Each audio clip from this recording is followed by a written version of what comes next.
여보세요? 교수님, 저 타우슨 대학이랑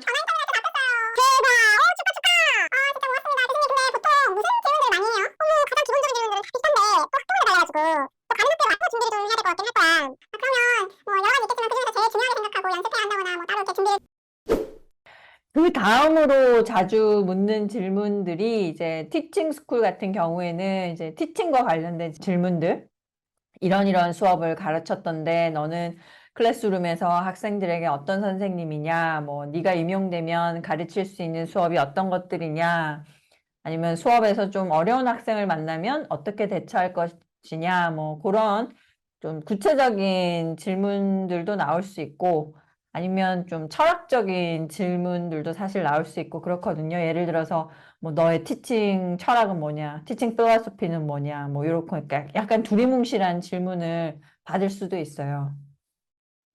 그리고 이제 덧붙이면 이제 교사로서 클래스룸에서 너의 강점이 뭐냐, 약점이 뭐냐, 뭐 이런 질문들이 많은데 사실 이런 것도 잠깐 팁을 주자면 그 약점이라고 해서 약점을 나쁜 쪽으로만 생각하지 않고 약점을 이렇게 살짝 미화해서 그게 나의 강점인 것처럼 말하면 그것도 되게 도움이 됐던 것 같아요. 예를 들면 저 같은 경우는 이제 약점이 뭐냐 할 때 저는 학생들의 이름을 잘 기억하지 못한다. 그거 사실 약점이거든요. 근데 그거를 어떤 식으로 미화를 했냐면 그렇지만 이렇게 내가 나를 못한다는 걸 알고 있기 때문에 클래스룸이 시작하기 전에 아이들의 전체 사진을 찍고 그래서 이것도 액티비티를 만들어 갖고 아이들의 이름과 얼굴을 계속 매치하면서 완전 달달달달달달 자면서도 누르면 이름이 나올 수 있을 정도. 자다가 툭 치면 스테파니 이렇게 나올 수 있도록 항상 이런 연습을 좀 하면서 그 두 번째 시간에 갔을 때 전체 아이들을 놓고 얼굴을 이제 한 사람 한 사람 포인트아웃 하면서 너의 이름은 뭐야 뭐야 뭐야 했을 때 그걸 끝마치면 항상 박수를 받았던 것 같아요. 제가 이제 제 자랑은 아니지만 거의 티칭에 지금까지 12년, 13년 제가 거의 만점처럼 티칭 점수는 굉장히 높거든요. 요런 것들이 아이들한테, 그러니까 약점이 오히려 저의 강점이 되지 않았나. 그러니까 자기 강점을 설명하고 싶을 때 약점을 이용해가지고 그걸 강점으로 설명하는 것도 되게 좋은 팁이었던 것 같아요. 네, 관 김에 엄청나게 높은 이 티칭 이밸류에이션 점수는 제가 항상 부러워하죠. 관 김에 가지고 있는 그 스킬을 제가 항상 좀 배우려고 이렇게 질문도 하고 또 팁도 얻어가고, 제가 어려운 상황들이 이렇게 교실에서 학생들의 인터랙션 하다 보면 많이 생기는데, 그럴 때마다 제가 또 관 김에게 의지를 하는 게 많이 있습니다. 그리고 요즘에 가장 또 중요한 것 중에 하나가, 지난 에피소드에서 얘기하고 지금도 여러 번 얘기했지만 DEI, 그 Diversity, Equity and Inclusion, 여기에 관련된 질문들을 이렇게 많이 하는 편인데, 교수님은 혹시 그 1년 전에 그 텍사스 스테이트로 옮길 때 전화 인터뷰 하셨을 때 이 DEI 관련 질문들 받으셨어요?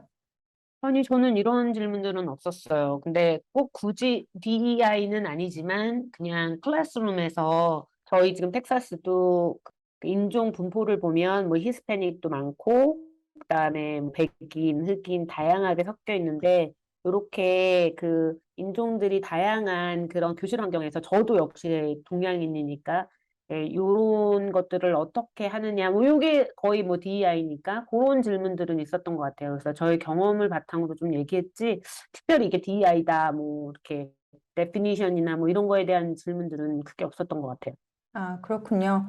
저희 학교 같은 경우에는 DEI 관련 질문은 필수라 무조건 지원자당 최소 한 개는 커버해야 하거든요. 그래서 보통 심플하게 뭐 DEI가 뭐냐고 생각하냐, 뭐 네가 생각하는 DEI의 정의는 뭐냐, 이런 이제 돌직구형 질문을 하는 경우도 있고, 아니면 구체적으로 교실 안이나 캠퍼스 안에 특정한 시나리오 상황을 이렇게 얘기를 하면서 이럴 때 너는 어떻게 대처를 하겠느냐, 뭐 이런 질문도 있었던 것 같습니다. 어쨌든 질문은 여러 가지인데 다 이렇게 같은 맥락이다. 그리고 DI 관련한 질문들을 하는 학교들이 많다. 뭐 이 음. 정도로 일단 알아두시면 준비하는 데 도움이 될 것 같습니다. 그럼 이런 질문들을 받으면 뭐라고 대답하는 게 좋을까요?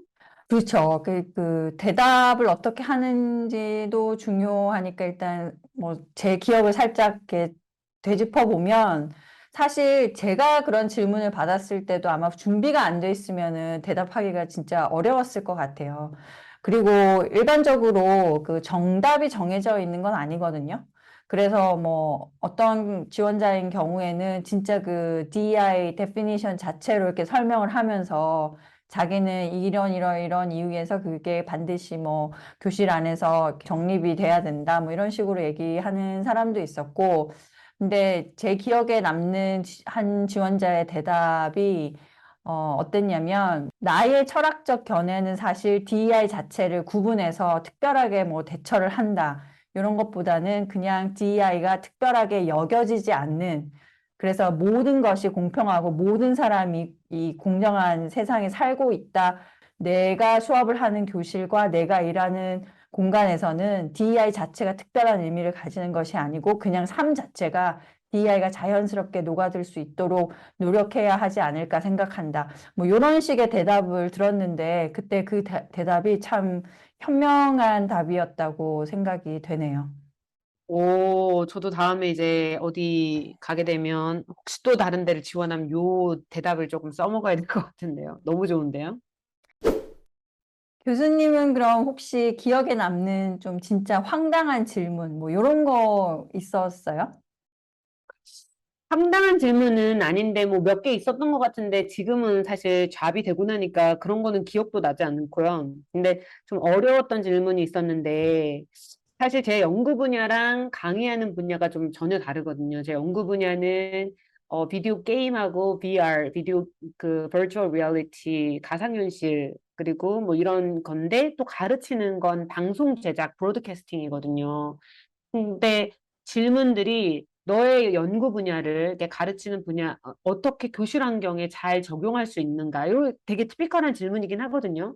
근데 저한테는 조금 어려웠던 질문이죠. 이게 비디오 게임하고 그다음에 방송 제작을 어떻게 연결해서 뭐 가상현실로 방송을 할 수 있는 것도 아니고 그래서 되게 고민을 많이 했었는 다행히 뭐 지난 에피소드에도 잠깐 얘기했지만 그 게이머들이 이용하는 그 브로드캐스팅을 하는 트위치라는 그 게임 플랫폼이 있는데 거기 라이브 스트리밍을 많이 하거든요. 그게 요즘 대세예요. 그래서 그거랑 연결 지어가지고 잘 대답했던 것 같아요. 맞아요. 그 자기 연구와 티칭을 어떻게 연결을 할 것인가 요 질문도 제 기억에는 저도 받았던 것 같아요. 그래서 이제 그것도 준비하시면 좋을 것 같고 제가 이렇게 느끼기에는 이제 경험이 진짜 중요한 것 같아요. 그래서 뭐 광김처럼 굉장히 순발력이 좋으면 너무너무 좋겠지만 저 같은 경우에는 순발력이 거의 제로라서 그런 거는 진짜 부럽긴 한데 그 약간 황당한 질문 받았던 기억이 저는 사실 있거든요. 그 첫 라운드 인터뷰에서 답을 어떻게 해야 될지 몰라가지고 그 어버버했던 기억이 딱 하나가 있는데 제가 심하게 트라우마가 남아있는 그 위스콘신의 작은 카톨릭 사립대학 거기 이제 처음 전화 인터뷰 봤을 때인데요. 뭐 나중에 임용이 된 뒤에 이제 거기 이제 그 저희과 교수 다 이제 백인 뭐 남자 여자 교수들 이렇게 뭐 있는데 그중에 주동자인 늙은 할배 교수가 한 놈이 있어요. 그때 그 할배 교수가 전화 인터뷰 때도 있었거든요. 근데 이제 거의 인터뷰 끝나갈 때쯤인가 말도 안 되는 단어 하나를 말하면서 그게 너한테 무슨 의미냐고 딱 묻더라고요. 근데 사실 그 단어가 뭔지는 사실 지금 기억이 안 나요. 그래서 뭐 아마 분명히 그 맥락에서는 전혀 상관없는 뭐 전공과도 상관없는 그런 진짜 아무 뭐 이렇게 관련 없는 단어였던 게 확실한데 아무튼 그때는 내가 진짜 답을 잘 못했다고 생각해가지고, 막, 스카이프 그 인터뷰 끝나고 진짜 우울했었거든요. 근데 지금 생각해보면, 그냥 내가 처음부터 싫었던 것 같아요. 그래서 앞뒤 전혀 문맥 없이 그냥 황당하고 당황스러운 질문 던져가지고, 제가 막 어떻게 할지도 몰라 가면서 영어 제대로 못하고, 이런 모습을 보려고 이렇게 저격했던 것 같아요. 진짜 생각하면 또, 치네요, 또.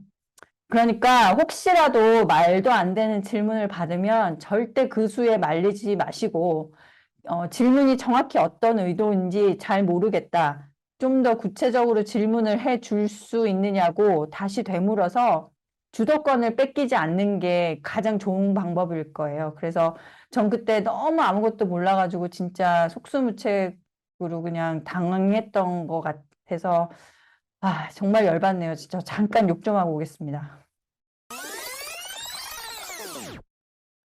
방송 심의 규정을 1도 지키지 않는 저희 시시콜콜이었습니다. 저희가 지금까지 얘기한 게 아무래도 티칭 중심의 학교에 치우쳐 있는 것 같은데, 사실 리서치 스쿨의 경우에는 연구 관련 심층 질문들이 좀 많은 편이잖아요.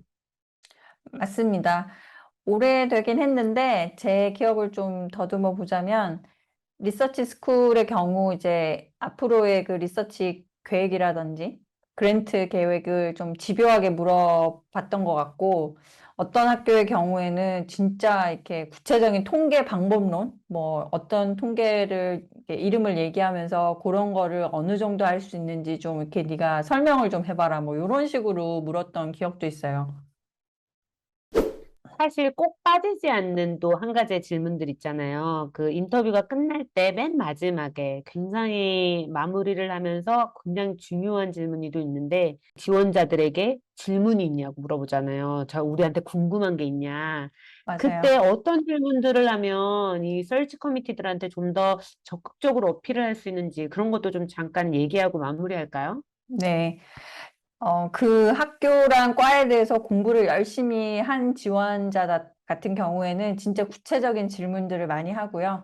예를 들어서 뭐 제가 무슨 연구하는지 다 꿰차고 와가지고 뭐 주로 어떤 방식으로 콜라보를 하느냐, 뭐 그쪽 연구는 나도 관심이 있는데 과에서 이제 콜라보레이션은 대충 어떻게 이루어지나 뭐 이런 아주 구체적인 질문을 한 친구도 있었고 어떤 지원자는 저희 대학이 이제 최근 몇 년간 굉장히 집중적으로 공을 들이고 있는 그 strategic plan이라고 하죠. 그러니까 앞으로 이제 이 타우슨의 대학이 어떤 방향으로 나아갈 것인가 그런 플랜을 짜가지고 그게 한 뭐 5가지인가 7가지인가 되는데 거기에 대해서 이제 구체적인 이제 태스크들이 다 이렇게 그 웹사이트에 다 있어요. 그걸 또 다 이렇게 숙지하고 공부를 하고 예, 전화 인터뷰를 하더라고요. 이렇게 첫 번째 라운드 인터뷰를. 그래서 그 얘기를 막 하면서 이제 이게 앞으로 자기가 임용이 된다면 어떤 역량을 받게 되냐, 뭐 이런 질문을 해가지고 사실 그때 그 지원자한테 저희 서치 커미티가 좀 약간 한 방 먹었던 경험이 있습니다. 다들 막 어떻게 대답을 해줘야 되지? 막 이런 분위기 있잖아요. 그래갖고 이제 뭐 누군가는 이제 대충 대답을 했던 것 같기는 한데 뭐 이렇게 굉장히 그 학교과 공부를 많이 하고 온 지원자들 같은 경우에는 질문의 퀄리티 자체가 달라집니다. 그리고 그 외에 이제 진짜 전형적인 질문들을 하기도 하는데 예를 들어 뭐 학교 학생들 분위기는 어떠냐, 뭐 과 분위기는 어떠냐, 뭐 너는 거기 지금 있은 지가 몇 년 정도 된 것 같은데 뭐 거기서 이제 지내보니까 어떠냐, 뭐 이런 거 있잖아요. 특히 이제 어시스턴트 프로페서들한테는 그런 질문들이 많이 들어와요. 너 간지 이제 몇 년이 됐냐, 이렇게 물어보면 뭐 한 3년 됐다 그러면 그동안에 뭐 좋았던 게 뭐가 있었냐, 뭐 이런 식으로 오히려 이제 역으로 인터뷰를 당하는 그런 분위기?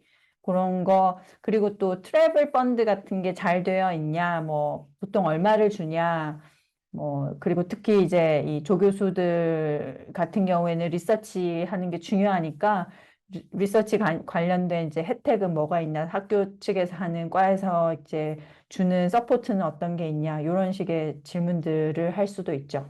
맞아요.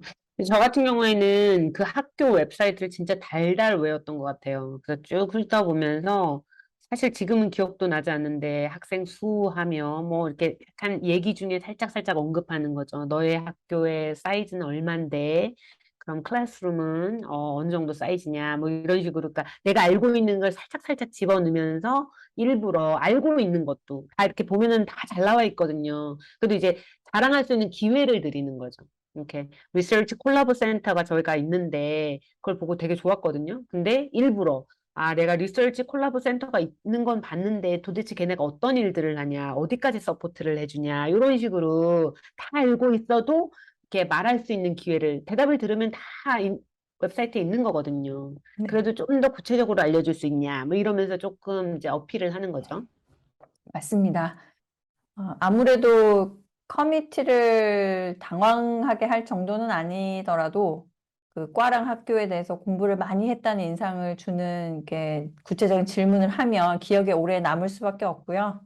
그 점을 이제 잘 이렇게 이용을 하셔서 나중에 이제 질문을 좀 준비를 하실 때도 그냥 너무 성의 없는 질문들보다는 좀 남들과 차별되는 그런 질문들을 미리미리 좀 자기만의 질문 풀을 만들어 두는 것도 방법이 아닐까 생각합니다. 자, 오늘 서류 심사를 무사히 끝난 뒤에 그걸 통과해서 이제 첫 번째 라운드의 전화 혹은 화상 인터뷰를 할 때 어떤 점을 유의해야 하고 또 어떤 점들을 준비를 좀 더 철저히 해야 되나 뭐 이런 거에 대해서 얘기를 해봤는데요.